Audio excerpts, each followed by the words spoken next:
کیا کہیں گے آپ اس حوالے سے کہ سینئر پارٹی رہنما کی بجائے انہوں نے اپنے ہی وکیل کو اپنا جانشین مقرر کر دیا ہے پی ٹی آئی نے؟ بسم اللہ الرحمن الرحیم. آج جس طریقے سے پی ٹی آئی نے ڈمی، فیک، سیوٹو اور سو کالڈ قسم کا انٹرا پارٹی الیکشن منعقد کروایا ہے، میں نے ابھی اس پہ ایک ٹویٹ کیا ہے. میں وہی چیز آپ کے سامنے رکھ دیتا ہوں. میری ڈان نیوز کے ذریعے سے پوری پاکستانی قوم سے اور پاکستان کی عوام سے اور خصوصاً پی ٹی آئی کے کارکنان اور ووٹر سے ایک سوال ہے کہ جس انداز سے آج پی ٹی آئی نے انٹرا پارٹی الیکشن کروایا ہے، اگر اسی انداز سے 8 فروری 2024 کا جنرل الیکشن منعقد ہوا تو کیا آپ نتائج تسلیم کریں گے؟ بس سمپل ایک سوال پوچھ رہا ہوں، سمپل، کوئی اور لمبی بحث نہیں کہ کیسا ہوا، کیوں ہوا، کس طرح ہوا، ٹھیک نہیں تھا، غلط تھا، کوئی پریمیسز نہیں تھا، کوئی کاغذات نامزدگی نہیں تھی، کوئی ووٹر لسٹ نہیں تھی. میں کچھ بھی نہیں پوچھتا. میں سمپل ایک سوال پوچھتا ہوں پی ٹی آئی کے کارکنان اور ووٹر سے کہ جس انداز سے آج آپ نے الیکشن ہیلڈ کروایا ہے، اگر 8 فروری 2024 کو جنرل الیکشن پاکستان کا اس طریقے سے ہوگا تو آپ رزلٹ تسلیم کریں گے؟ اگر آج کا تسلیم کریں گے تو پھر 8 کا بھی آپ کو تسلیم کرنا پڑے گا. بس سمپل سادہ سی بات.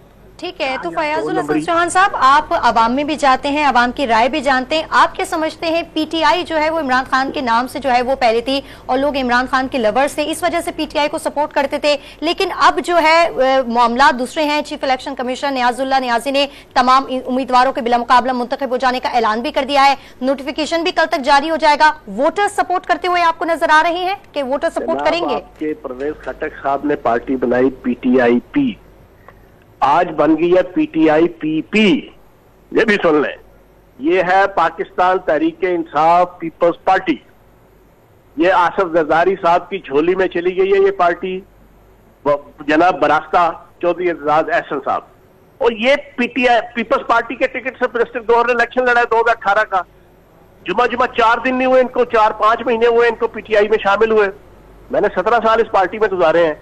یہاں پہ اس وقت میں کہتا ہوں شاہ محمود قریشی صاحب، چودھری پرویز لائی صاحب، علی محمد خان صاحب، اسد کیسر صاحب خون کے آنسو رو رہے ہیں یار، جنہوں نے اپنی زندگی پوری گلا دی، جنہوں نے 22 سال، 25 سال، 18 سال، 15 سال اس پارٹی کے لیے قربانیاں دی. شاہ محمود قریشی صاحب اور چودھری پرویز لائی صاحب 70-75 سال کی، 80 سال کی عمر میں ہتھکڑیاں لگا کے قربانیاں دے رہے ہیں. وہ کوئی نااہل تو نہیں تھے، وہ ایلیجیبل تھے جنرل الیکشن لڑنے کے لیے، کیونکہ وہ سزا یافتہ نہیں ہے. ان کو کیوں نہیں نامزد کیا گیا؟ ان کی قربانیوں کو کیوں کھڑے لائے لگا دیا گیا؟ تو یہ ڈمی قسم کا کینڈیڈیٹ، ڈمی قسم کی نامزدگی، ڈمی قسم کا الیکشن، یہ اکبر ایس بابر صاحب اس کو جناب چیلنج کر دیں گے. وہ جو بانی ممبر ہے جن کو میں جانتا ہوں، جی جی، جن کی قربانیاں پارٹی کے لیے، وہ ابھی اس کو الیکشن کمیشن میں اور سپریم کورٹ، ہائی کورٹ میں یہ الیکشن چیلنج ہو جائے گا. یہ تو کھڑے لائن لگ جائیں گے. بابر ایس بابر کی جانب سے یہ بات کہی بھی جا رہی ہے، وہ اس چیز کو ماننے سے بھی انکاری ہیں، لیکن جیسا کہ آپ کہہ رہے ہیں کہ یہ ڈمی الیکشن ہوا ہے اور سب چیزیں ڈمی کے طور پر آپ دیکھ رہے ہیں، لیکن بیرسٹر گوہر تو یہ کہتے ہیں کہ امانت کے طور پر یہ منصب میرے پاس ہے اور عمران خان کے آنے تک یہ امانت کے طور پر اس پر فائز رہوں گا. خدا کا واسطہ یہ سیاست ہے، یہ کوئی ادھر جناب یہ پیری مریدی جو ہے نا، یہ ولایت کا جو ہے نا کوئی نظام نہیں قائم کر رہے. یہ الیکشن ہے، الیکشن کمیشن نے پکا پراپر چیئرمین جو ہے نا انہوں نے لینا ہے. تو یہ ڈرامے بازیاں نہ کریں، عوام کو بے وقوف نہ بنائیں. ٹھیک ہے، یہ بزدار صاحب کو اور محمود خان صاحب کی طرح کا ایک بندہ لا کے رکھ دیا گیا. ابھی تک کچھ نہیں سیکھا چیئرمین تحریک انصاف نے، کچھ بھی نہیں سیکھا، ادھر کے ادھر ہی ہے.